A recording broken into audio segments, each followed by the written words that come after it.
Thank you for turning to page 121. Today we're going to take a look at one of my favorite topics in all of Traveler, the Traveler's Aid Society. The Traveler's Aid Society gave us the Journal of the Traveler's Aid Society, one of my favorite features of all time from Traveler. So we're going to look at a little bit of the history of the Traveler's Aid Society, how it came to be, how important it is, and how I've changed it around a little bit in my Traveler campaign. Just want to remind you, there's a Patreon going on to help support the channel, help me continue to grow, continue to produce videos at the same rate that I've been doing it. If you have suggestions for what should be included as a Patreon reward, I'd be interested in hearing about it. Information can be found in the link below.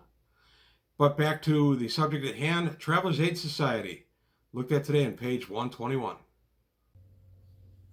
To start today's conversation about the Traveler's Aid Society, I'm going to look at a journal, the Journal of the Traveler's Aid Society. This was a small pamphlet book published by Game Designers Workshop for the first several years of Traveler, and it had different articles in Traveler. There's a current version that's going on from Mongoose. They've got 6 out now with 6 more coming, having finished a Kickstarter. Those will be out in August.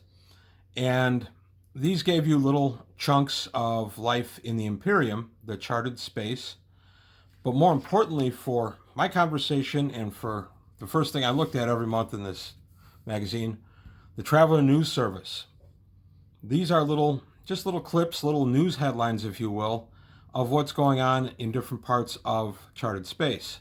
Rylander, Regina, and we have everything dated. These are just little adventure hooks, really. I've used many of these to good effect as adventure hooks, and this was a way that they kept us updated on the current goings-on with the Fifth Frontier War. Very nice feature that was also had in Challenge Magazine when JTAS got absorbed into that. And it even went on through Travel of the New Era. They didn't call it the News Service. And then it was revived under GURPS Traveler with Lauren Wiseman at the helm. And Lauren did these off and on for, I think, the better part of 15 years.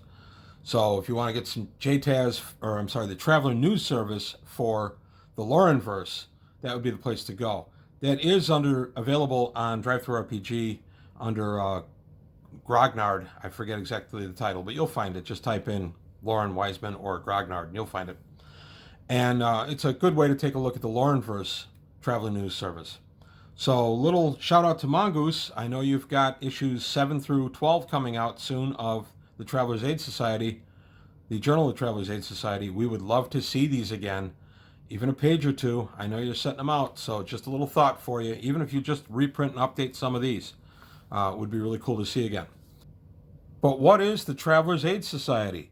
Well, for our most current iteration of it, I'm going to go ahead to the Traveler Core Rulebook update of 2022, which is where I usually go for anything like this. And on page 49, we're going to look at TAS membership. If you get this as a mustering out benefit, you become a member of the Traveler's Aid Society, a private organization that maintains hostels and facilities at all Class A and B starports in many parts of human space.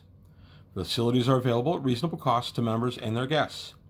Receipt of membership in the Traveler's Aid Society as a benefit may be construed as a reward for heroism or extraordinary service to the society rather than official benefit from a career. Membership is for life and not transferable.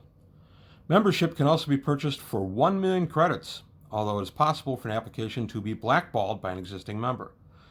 The Traveler's Aid Society is an exclusive organization made up of those who are truly citizens of the galaxy, not just a single world. Then we continue on. There's their little logo. The TAS invests its membership fees and other incomes. It uses its capital in return to provide benefits to its members every 2 months, and this can be 1 to 2 months depending on your source. It pays dividends in the form of 1 high passage to each member. This passage may be reused, retained, or sold. And membership may also be benefit once per traveler. If you get it twice, you get ship shares instead. Another little benefit of being in TAS not mentioned here is that you get once per month a week's worth of accommodation somewhere, whether it's a TAS hotel or some affiliated hotel. So TAS is kind of a universal thing within the Imperium, not necessarily all of charted space. It's a traveler's club. AAA Motor Club, whatever you want to call it. And since this was first invented in 1977, I think it's really based on something more like the AAA Motor Club or something like that, rather than anything that's come up since then. You have credit card benefits and things now through traveling that didn't exist in 1977 when this came up. But I think the core idea of this came up from some of the stuff that was around in the 70s that would give you benefits for travel and for belonging to this particular club. Like I say, the AAA comes to mind right away. So that's Traveler as brought out in the current book. And then a little bit about the history. I'm going to go to Traveler book, Milieu Zero, Mark Miller's Traveler. If you've watched my videos on Mark Miller's Traveler, you know I am very rough on these books. I'm very critical of the editing or lack of editing, more properly, that they have. That being said, they are fabulous for some historic information. And as I was researching for this video, one of the places I thought to go was to my Milieu Zero campaign book. I wanted to find out some more about TAZ as it was founded. And here we go on page 39.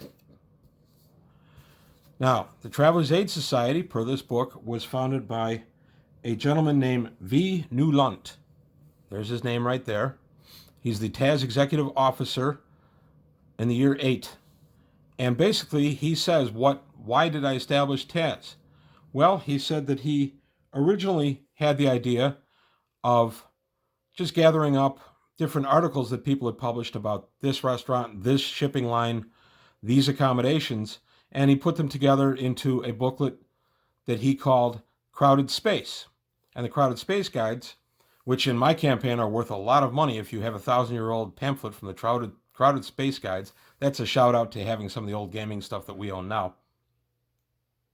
You would get the guide and people would be able to use the guide as a traveler's guide, basically.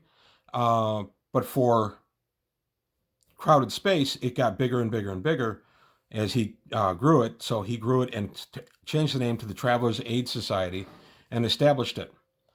So Travelers Aid Society was pretty neat in its inception here. We started off with net lectures, devised a simple color code for planet safety, and in year -16, opened our first planetary office. It was a great hit, helping people to get oriented, provided a meeting place and information exchange, and even a few beds for the night.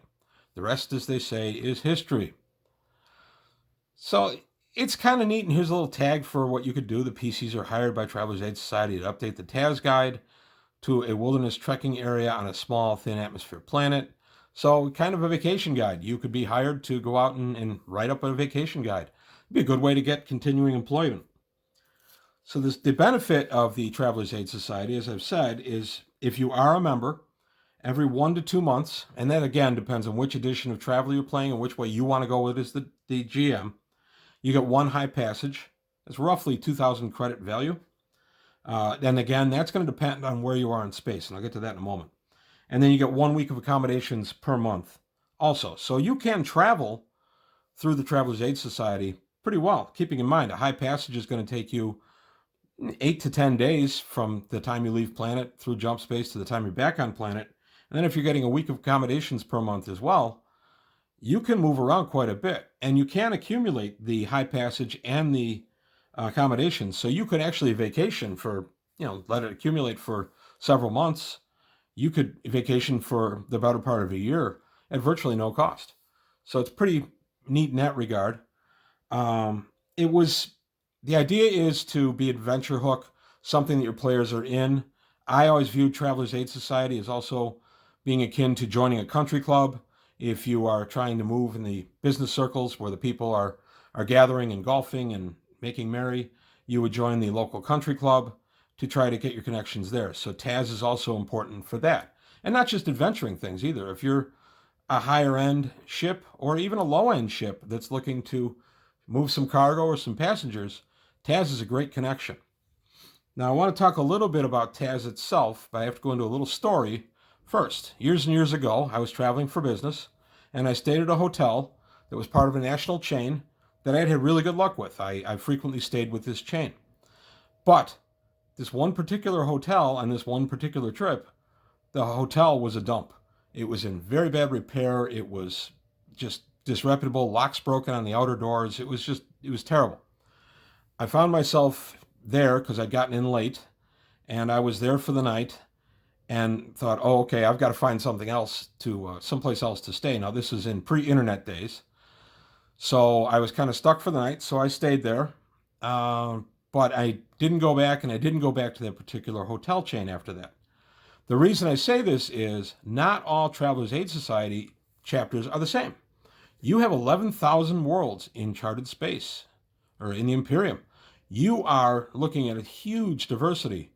So nothing to say that a Travelers Aid Society facility at core is going to be the same as one behind the claw or close to the frontier. It's just that they're going to be different. Not all standards will be maintained. Not everything will be as upscale as in other areas. I just find that kind of neat because I've used that in my campaign. Well, they'll go to the local TAS facility and find out it's really just kind of a dump. But it is the TAS. It's where they have accommodations, so they'll just stay there.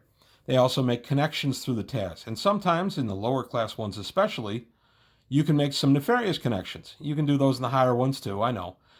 But it's a good way to go ahead and have somebody have a TAS connection, but not always think that you have to stay stuck in high society and that kind of stuff. So that's the point of my little story, was that not all hotel chains have all hotels be the same, and TAS would be no different. TAS would have different levels of service. I also want to discuss blackballing. You put up your 1,000,000 credits, you go ahead and you apply for your TAS membership, and you get blackballed. Now, that's supposed to be anonymous. You're never supposed to find out, but it can be a great adventure hook. Finding out who blackballed you and maybe why. Maybe there's a deeper reason. Maybe they didn't like you because you're right-handed. I don't know. But it's just a little adventure hook that you can use that the players can get involved with finding out why they were blackballed. Also, except for the highest areas, and again, I've got to go back to core and some of the high areas around charted space, I don't charge the 1,000,000 credits non-refundable if you get blackballed. I make it that if you get blackballed, you lose something like 10 or 20% of it. In the frontier areas especially, it may not be worth 1,000,000 credits to join TAS. If you decide it is worth it, it's not worth risking 1,000,000 credits to possibly not be able to join TAS. So I make it a percentage that you would lose if you were blackballed. But again, all the other stuff still applies as far as maybe making a rival or antagonistic character. Why were you blackballed from TAS in the first place? So just a couple of ideas there. So that's really all my thoughts on the Travelers Aid Society. I use it as a tremendous adventure hook. Often, one of the characters in my last Traveler campaign had rolled it as a benefit. And you're going to find, at least I did, that tends to kind of shape a lot of your campaign because the players tend to go to the local TAS office and find out what's going on. Keeping in mind, TAS does not also necessarily have their hotels in the star port or even in the star town surrounding the port. They could be somewhere else on planet that you have to commute to.